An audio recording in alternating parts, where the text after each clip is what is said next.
Blessings upon you in Jesus' name. I just want to pass something on to you real quick. In this day and time that we live, everybody is renting everything. We all are making payments so that we own something partially, but we never really get to own something completely, because by the time we finally pay it off, the value of the thing that we wanted to own is now gone. So we're trying to trade it off so that we don't get trapped with a bunch of junk. This is the lifestyle and the era that we live. We don't own our phones, we make payments on them. We don't own the contract for our phones, we make payments on the contract. There's so much stuff that is done partially, and we used to live in an era when we were settling in Texas and all over America, where the people, when they wanted to own something, all they did was stab their stake in the ground. To market was enough, but we don't live in a time and an era where marking something is enough to own it. You literally have to take ownership of the things in your life. And more importantly, you have to take ownership of the relationship in your life. You have to take ownership of the decisions that you make. If you're on the football team and your team keeps making mistake after mistake after mistake, you don't go look into your quarterback, you don't go look into your front offensive line, you go and look at the coach. You challenge the coach. If you're having problems at your church, I hate to say this, but you go to your pastor, and your pastor should take ownership for the things that are going on.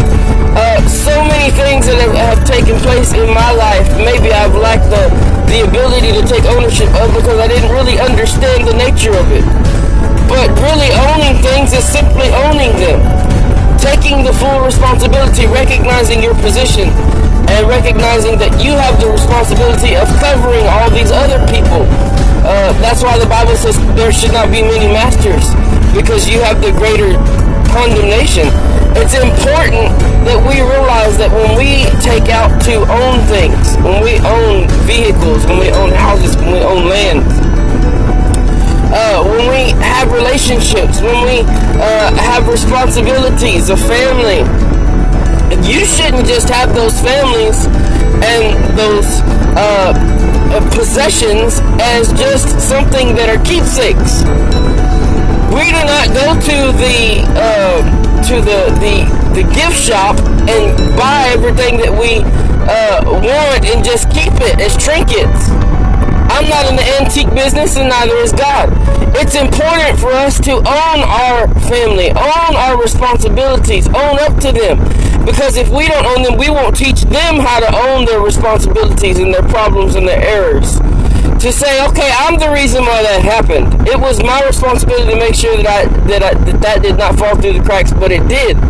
Ownership is not comfortable. It's not easy. But it's something that is required. I made a list and I wrote down everything that I'm responsible for. Everything that God has brought into my life. And I made sure of a way every day that I take ownership of those areas. Do I fall short? Yes, absolutely. But it's something to keep me as a guide, so that I recognize what God has brought into my life and how important it is for me to take ownership in those areas. And maybe if I'm lacking ownership in those areas, it's a challenge to me to take responsibility for it. Guys, we're to walk in love as Christians. And love, honestly, is just ownership. Love, the key, the main factor of love is ownership, taking responsibility for it.